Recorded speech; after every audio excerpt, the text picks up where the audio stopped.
Rockford Art Museum throws it back to the 90s with its new exhibition, Analog, Rockford's Decade of Creative Rebellion. WIFR reporter Brea Walters talks to featured artists about how their creations left a mark on the community's current landscape.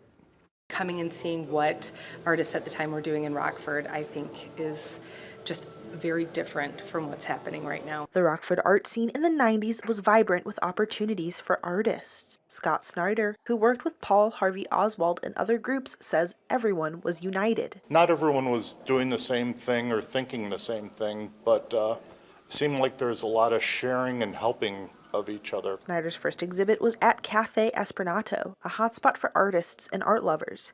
Co-founder Doc Slavnovsky says there was so much cultural activity. To this day, we find out how appreciative they were of that space, and it wasn't real well known throughout the city, but it was.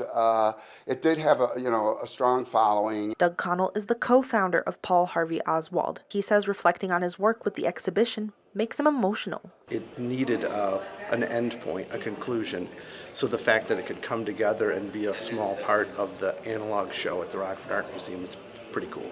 Matt Herbig says the creative freedom they have then shaped the current scene in Rockford. But it wasn't so much about selling work, it was really about just making whatever you were interested in making and seeing what happened. Curator of Analog, Carrie Johnson, says the 90s was so cool, and that's why it needs to be highlighted. It's so good for our artists in the community to come see this show, to see what people were doing at that time. In Rockford, Brea Walters, WIFR News.